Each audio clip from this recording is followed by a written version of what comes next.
record. There we go. All right. Well, I'm really excited to be here with Pastors Nep and Sarai. So it's really good to meet you both virtually. You guys are from Anchor Church in McAllen, Texas. Is that right? Yes. Awesome. Well, can you tell me a bit about your story? What brought you to McAllen? Well, we were initially, or before we planted the church in McAllen, we were youth pastors in the city of Edinburgh. And for 6 years and a half, we were serving there passionately and with a lot of enthusiasm to our youth and the people of our community. But in the midst of, COVID season, God called us to plant a church.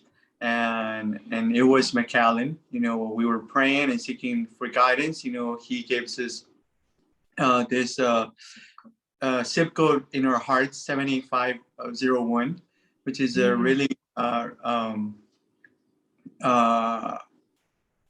cool experience that we had, with God, being able to know from Him directly where He wants us to be situated, to serve our community from the Valley of Texas. Yeah. Did you know much about McAllen before God put that zip code in your heart? Not really. Right? Not really. I mean, I know there's a lot of churches there. Yeah. There are a lot of, people that are coming into the Valley. They're starting to, place their lives there, to start living there. But we didn't know a lot. We did some demographic studies, and that's where we find out a lot of things about that city. Like, I mean, you can share some stuff that we can. Sí, nos dimos cuenta que en esa ciudad puede haber familias y personas de diferentes razas, pero también de diferentes estatus económicos. Te puedes encontrar, ¿verdad? Familias que tienen, ¿verdad? Buenos ingresos, pero también familias necesitadas. Y aún así, ¿verdad? Familias que tienen necesidad de encontrarse con Jesucristo, ¿verdad? Entonces ese fue un lugar sumamente estratégico que estaba en el corazón de Dios y que, ¿verdad? Dios impregnó esta visión en nosotros, aún sin nosotros conocer la situación en ese lugar. Qué bonito.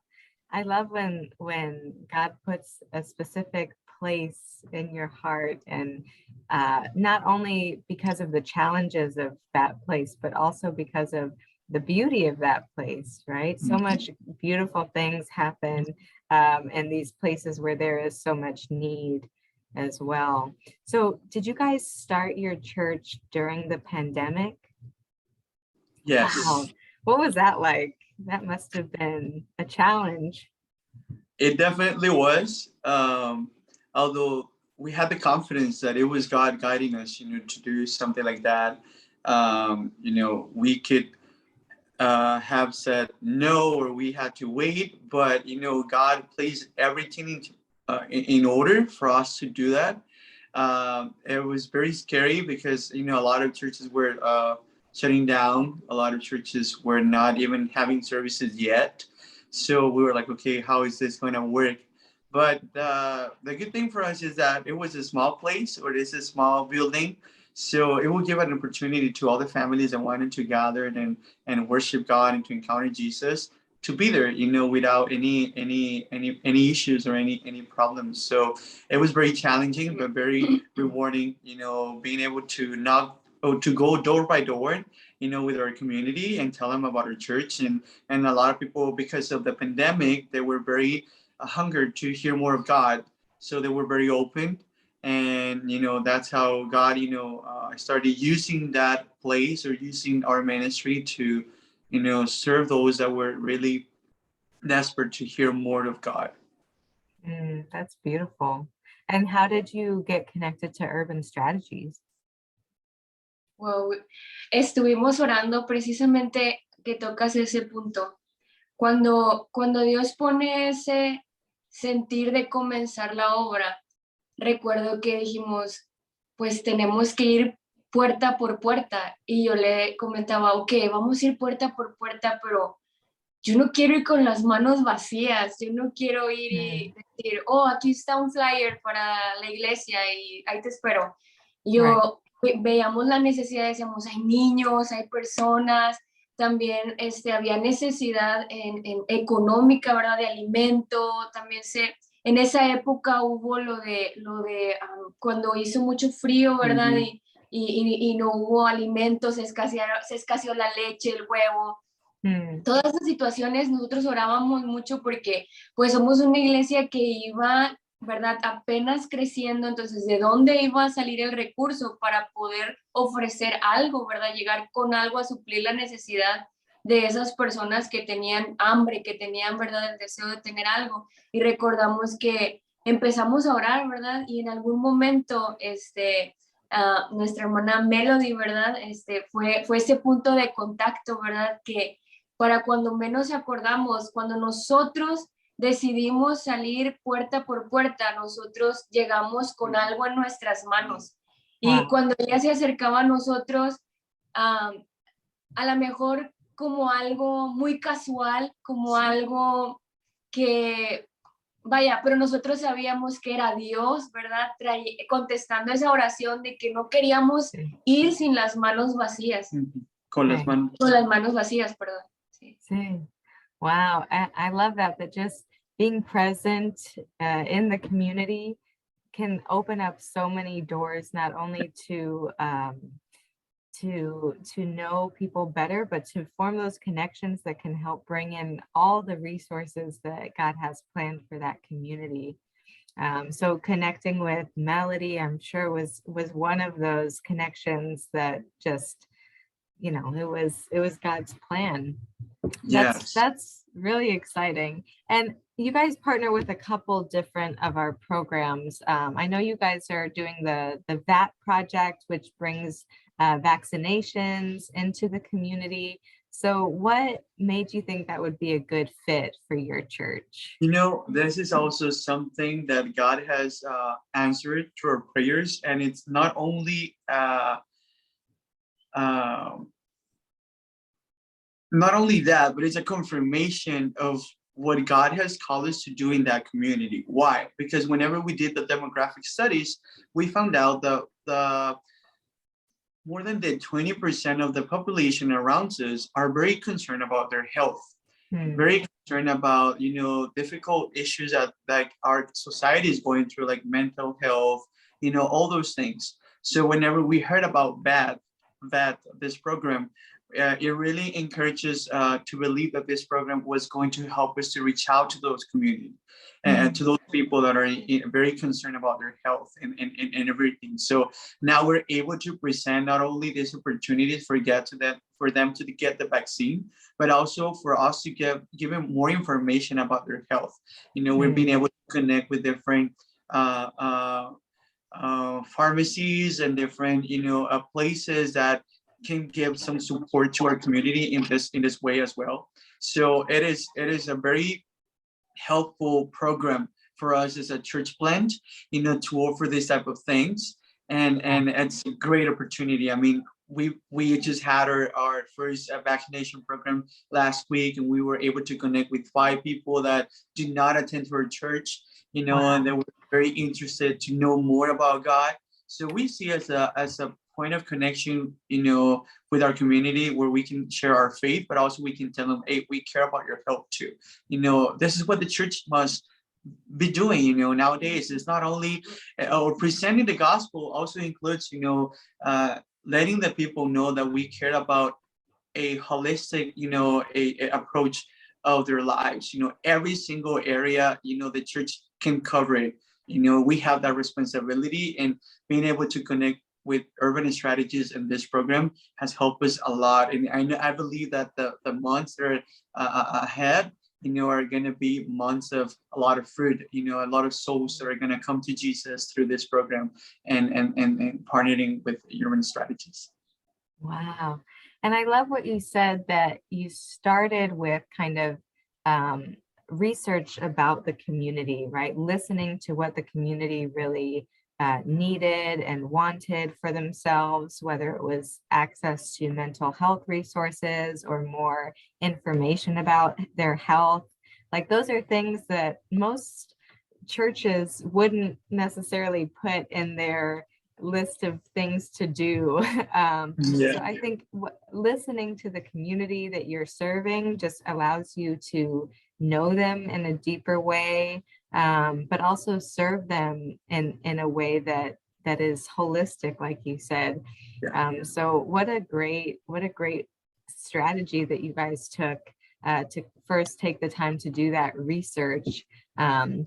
And it seems like it was a natural next step to then expand your efforts from the Sunday service to addressing community health, which that's a big step to take as a church. But it brought you 5 new people, you said. So, you know, that's a really great, amazing thing. So any tips on like if another church wanted to get involved outside of just a Sunday service, what would you tell them or advise them to where to start about how to get more involved in their community?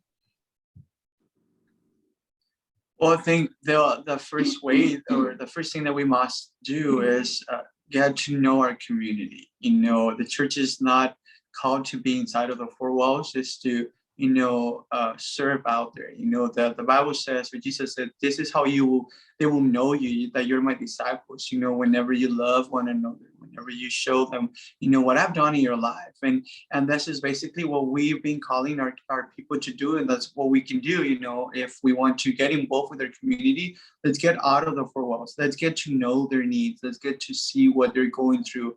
And sometimes we feel like, okay, they're not going to open the doors for us. They're not going to be willing to listen to us, but you'll be surprised of the need that there's out there. And there's many hearts that are open to hear, you know, the gospel, to hear the good news, but also to hear from someone that is genuinely interested in their needs. So whenever they see that, you know, the people are gonna be open to you. They're gonna let you go inside of the doors and pray for them and share with them, you know, other things that you can do for them. So just be willing to go out there and find those that are in need. And I mean, they will come. God will bring people to your church, yes, but you know, be willing to go and to seek for those souls and find, you know, those spots that are needed out there, and try to cover them as much as you can. And if God gives you that opportunity to find those needs that are out there, He's also going to provide to you to cover those needs. Because I mean, that's why God has called us, you know, por eso Dios nos ha llamado a que podamos servir a la gente, y que en medio de esas necesidades Él se encarga de acomodar todo en su lugar. Nosotros somos ese vivo ejemplo, y gracias a Urban Strategies que podemos encontrar esa respuesta de parte de Dios para servir a todos aquellos que les interesa su salud, aquellos que estaban en necesidad de alimento en aquel entonces. Era sorprendente el poderles proveer y decirles, aquí está una iglesia que les importa sus vidas. No sé si tengas algún otro consejo, pero... A mí me encanta esto.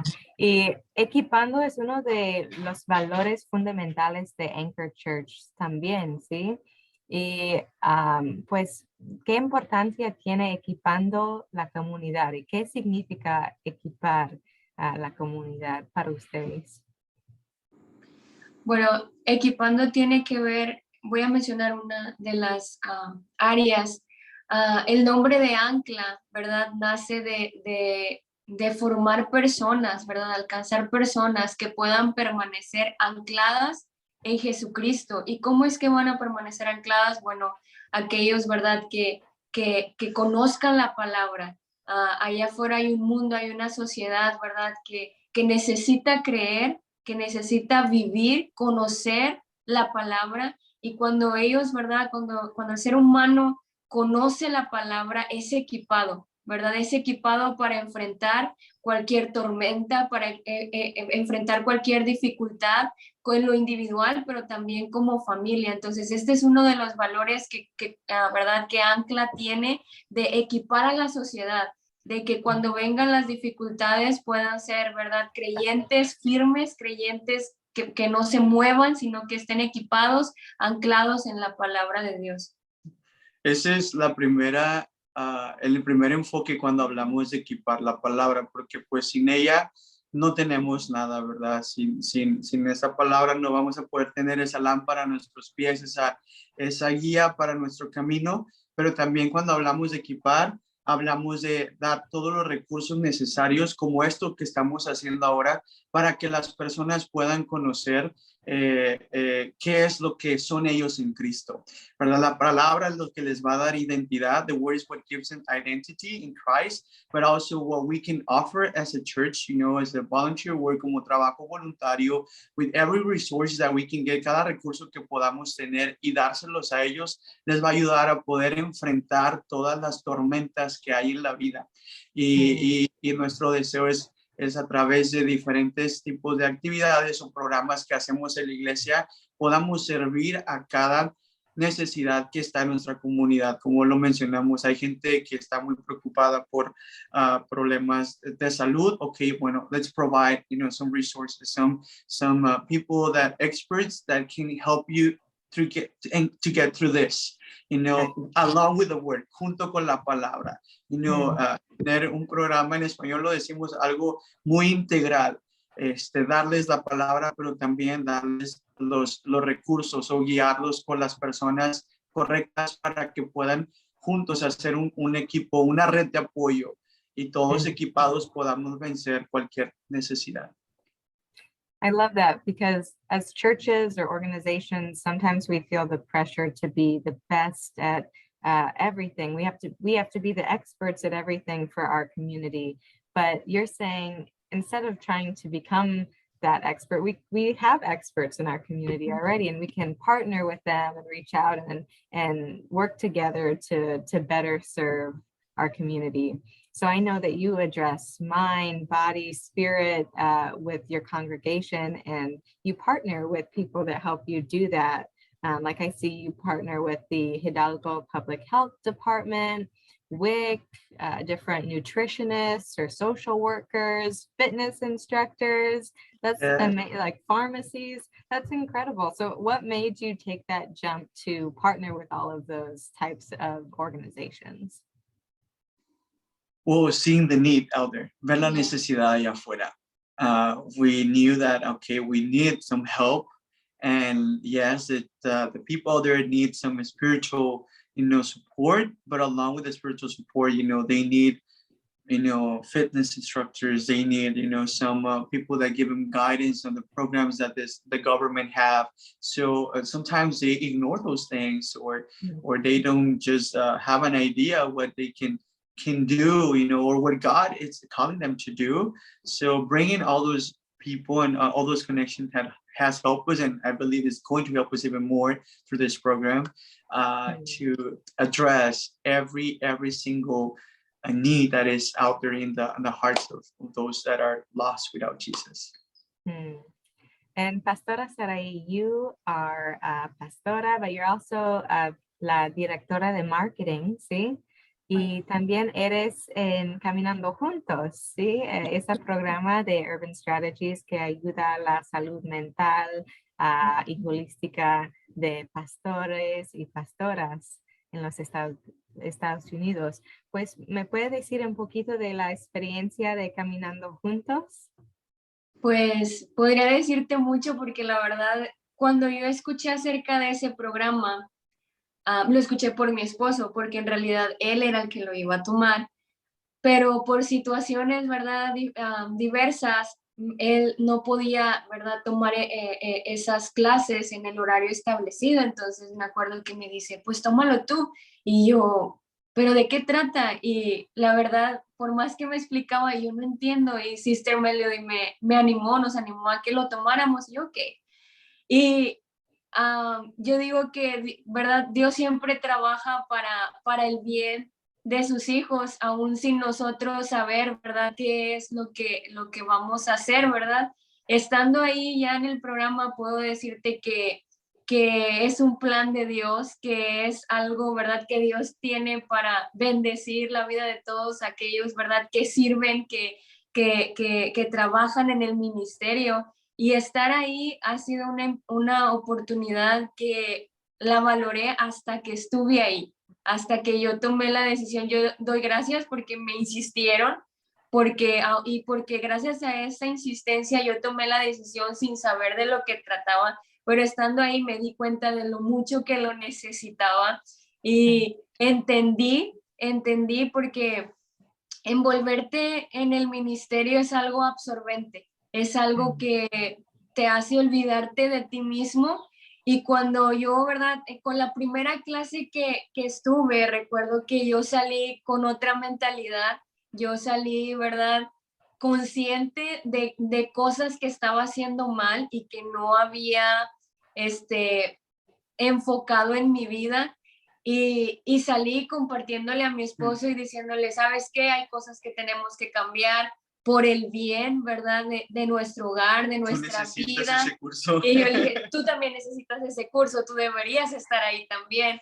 Pero yo doy gracias a Dios porque esta clase, estas terapias, cursos han abierto mi mente y han hecho cosas que a lo mejor habían estado en mi mente o eran una intención, pero solo se quedaban ahí. Right. Y al escuchar, ¿verdad? A todos esos testimonios, al escuchar, ¿verdad? Todas esas clases o esas, ¿verdad? Como los mentores nos ¿verdad? Inyectan todo lo que tenemos que hacer y cómo te llevan a ser intencional. Porque yo recuerdo que yo decía, oh, yo voy a destinar un día para mi familia, pero se quedaba ahí, yo voy a hacer esto, voy a hacer lo otro, pero ellos es como que no, a ver, vamos a traerlo a la mesa, vamos a sentarnos, vas a escribir y lo vas a hacer, o sea, te llevan a poner, ¿verdad?, en la realidad para que puedas estar sano, no solamente físico, sino también emocional, mental, y al final de cuentas, ¿verdad? Eso es algo bíblico, eso es algo bueno, eso es algo que todos los pastores deberíamos de estar tomando en cuenta, pero que la verdad dejamos para el último. Algunos creemos que, ¿verdad? Bueno, yo era de esas personas, creíamos que no es tan necesario, ¿verdad? Pero cuando lo haces te das cuenta de cuánta necesidad hay de llevar a cabo este tipo, ¿verdad? De clases, de espacios que te hacen, ¿verdad? Pensar, evaluar tu vida, la forma en la que te desarrollas y viene a traerte una salud no solamente física, sino también espiritual y mental, porque es algo desgastante, ¿verdad? Lo que hacemos, pero es algo tan padre, tan maravilloso que yo agradezco mucho que me hayan insistido y pues y formar parte de Caminando Juntos. Wow, that's amazing. Every time I hear pastors talk about this program, it makes me so happy because I think we take on this posture of just suffering in silence sometimes, and that we have to serve others and we put ourselves last. But you can't fill others from an empty cup, right? So you have to take that time to rest and to form connections with other pastors, and those friendships are so important to just have a space of your own where you can say, I have these burdens too, you know? So I think that's so important for pastors. And I'm sure you're sharing all your wisdom with your husband that you're learning. So that's great. Well, to wrap up, any events that are coming up for Anchor Church that you want folks to know about or that you guys are really excited about? Well, we're having our vaccination event this weekend.